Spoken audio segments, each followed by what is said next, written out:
Session 24 of Industrial Relations and Labour Legislation of 6th semester BBA of Mangalore University.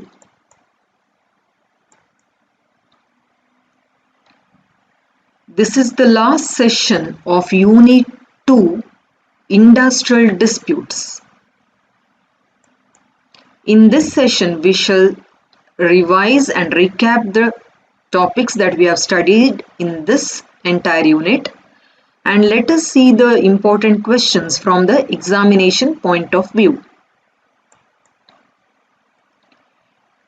In this unit, we have studied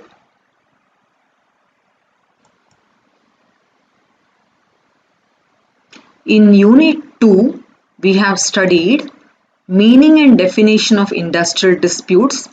How do industrial disputes arise? Between management and the workers, or sometimes employers and employers, workers and workers, or the trade unions, and usually between the employer and the employee, that is management and the workers unions. Forms of industrial disputes. Mainly we study about the strikes, lockouts, Gherav and picketing. Types of strikes. We can classify it into primary and secondary, and then there are general strikes which may be under primary or under secondary. Pen down strike, hunger strike, then sympathetic strike, wildcat strike, different types. Then causes of industrial disputes. Economic causes, non-economic causes. Then causes by management, on the part of management, because of the technology, social conditions, psychological conditions. So there may be different reasons or causes for industrial disputes, and mainly it is economic causes, that proper wages are not paid, proper working conditions are not provided, they are not recognized, there is some misunderstanding, all this. Prevention of industrial disputes. How to prevent industrial disputes? And prevention is very essential for the smooth functioning of the organization. So what mechanism can be used? A proper understanding between trade unions and the management. Independently they can have settlements, or else they can call the third parties. They can have negotiations. There can be collective bargaining. So there are different mechanisms which can be used. So some of the voluntary mechanisms to prevent industrial disputes. Labor welfare officer, with his functions, what functions the labor welfare officer performs, and he prevents industrial disputes. Mainly he is on the part to see that the justice is given to the workers. Then model standing orders. As per the standing orders, decisions need to be taken. Code of industrial discipline, which both the parties are supposed to follow. And in undertaking strikes or lockouts, the disciplinary measures are to be followed. Continuing, grievance procedure. Whenever there are any problems or grievances, how it is handled, how the complaint is first lodged and what measures are taken.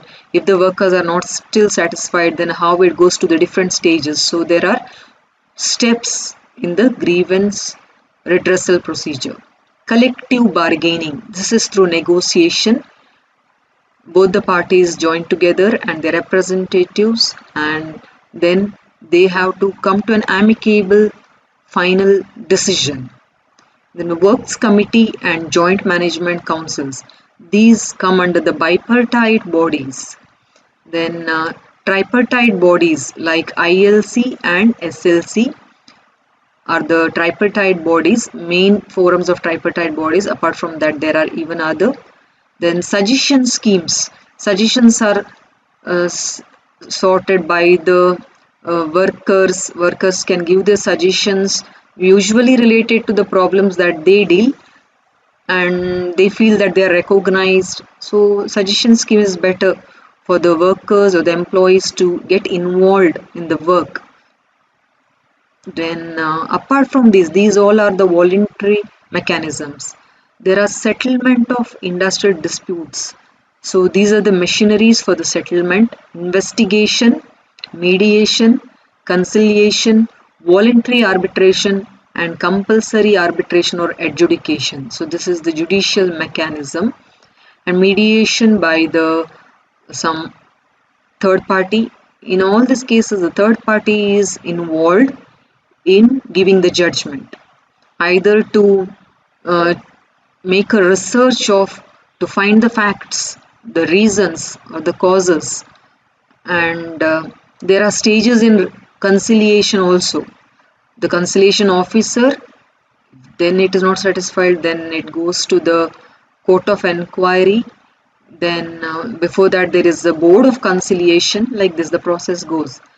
So even under the adjudication, we have adjudication machineries like labor courts, then industrial tribunals and national tribunals. These are the three judicial machineries. Then differences between arbitration and compulsory arbitration or adjudication. So one is voluntary, one is compulsory, then the parties involved, third parties in both the cases, like that. Then we have to study about the case study related to any matter connected with the trade unions or the disputes among the trade unions and the management. So this unit is connected with the industrial disputes. So both the parties are involved, management and the union of the workers. Now let us see the questions from the examination point of view. In section A, for 2 marks, the following questions may be expected. State any two preventive measures of industrial disputes. So how to prevent the industrial disputes? Maybe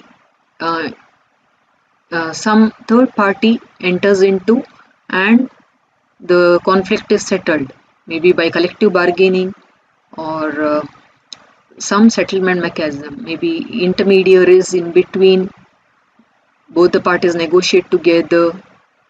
Then what is primary strike? Primary strike is for the sake of economic purpose, the wages or bonus or status requirements day to day for the life of a person. If it is not fulfilled, then the workers go to strike directly against the employer. What do you mean by wildcat strike? This is a lightning strike. Then define the term strike as per the Industrial Disputes Act 1947. You need to give a definition. Define lockouts. Lockout, just like how strike is undertaken by the workers community, lockout is by the employer. The employer interrupts the work and brings pressure on the workers. So this is lockout. Give the meaning of bipartite bodies. Under bipartite bodies we have works committees and joint management councils, and these are the voluntary machineries to solve, settle or prevent the industrial disputes. For 8 marks, this is an important question. Explain the causes of industrial disputes. Here firstly we divide it into economic and non-economic causes, and then based on general causes for industrial disputes. And the causes can be related to basic requirements, wages, bonus or benefits, rewards, then working conditions not given, or proper information is not given, or using of new machineries or technology which is not brought to the notice of the workers. Psychological causes, then causes in the country or sympathetic disputes or strikes are caused because of to support some political parties or some other associations. So there may be a number of causes prevailing in different situations, different states or in the country. Next is, these are the 20-mark questions under section C. Why do industrial disputes arise? So what are the reasons? How can such disputes be settled? What are the ways of settling it? What are the causes of industrial disputes? Just now we have seen for 8 marks this question was asked. briefly explain the existing machinery for the settlement of industrial disputes in India. So, voluntary settlement machinery like a labor officer, then standing orders, code of discipline, then bipartite committees and bodies and tripartite bodies, joint council, then suggestion schemes, Indian Labour Conference, like this. There are different. What are the causes of industrial disputes? Again, explain the role of conciliation officers in settlement of industrial disputes. So, in conciliation is also one of the existing machinery for settlement of industrial dispute. It is a voluntary mechanism. Under the conciliation, we have conciliation officers, we have court of inquiry, we have board of conciliation. So, conciliation officer, how he intermediates in the matter and how he settles or gives suggestions or gives them a scope to find solutions. Discuss the judicial machinery for the settlement of industrial disputes. This is under the adjudication process, and here we have judicial machinery, that is labor courts, then the higher one is industrial tribunal, and the final is national council. These are the references.